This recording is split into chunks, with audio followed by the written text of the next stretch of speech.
Hi, I'm Greg Black, and I'm a tax partner in the private client group at Cohen Resnick. Today, I'm here with Stefanie Costa, who is a manager in our Trust and Estates group, and we're going to talk about low interest rates and planning. Now, remember, please feel free to watch our other videos, and you can also check us out on the internet at cohenresnick.com/PCS. So, hi, Stefanie. Hi there. Hi. So, what recommendations are you making for planning due to this current historically low interest rate environment? Right.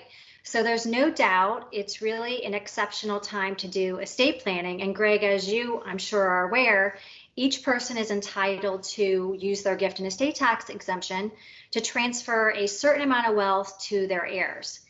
However, for those individuals whose net worth is in excess of the available gift and estate tax exemption, the preservation of that exemption really becomes a critical piece of estate planning. So frequently, estate planning strategy is looking for ways to make lifetime gifts without use of the individual's exemption. And low interest environments can often lead to low gift tax valuations, which in turn reduces the amount of exemption that an individual needs to transfer wealth to their descendants. So since we are enjoying, if you will, this low interest rate environment, it's really an opportune time to use strategies that involve leveraging techniques that have a lending aspect to the transaction. And this is the case because the minimum rate of interest, we'll call it a hurdle rate, that must be charged in order for the transaction considered a taxable gift by the IRS is very low. So an individual can loan money to a family member or to certain types of trusts. And to the extent that the loaned proceeds earn a rate of return in excess of the hurdle rate, then wealth is transferred to the individual, to the trust, to the benefactor, with little or no use of the individual's gift and estate tax exemption. Okay.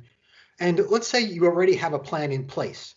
So what opportunities are you seeing to revamp that plan, also considering these low interest rates? Right. So what you could do is you could refinance your existing higher interest rate debt obligations to take advantage of the low interest rates and reduce the costs associated with some of those older estate tax plans. However, you have to keep in mind that whenever you have a leveraging transaction, there must still be economic substance to it, right? So the payment terms have to be respected between the individuals as if it's a loan between unrelated parties. So the borrower should be creditworthy. The terms of the deal should be fair to the lender. The transaction in general should really look like a third-party transaction, right? So the IRS will respect it. The borrower should ensure that certain financial documentation is created and available for inspection should questions arise.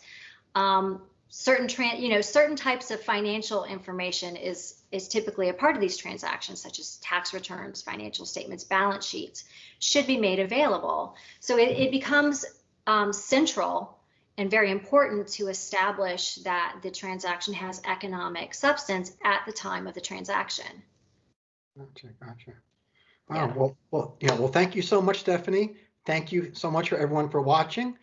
Please remember to check out our other videos in our National Tax Chat series. And also, please check us out on the web at cohenresnick.com/PCS.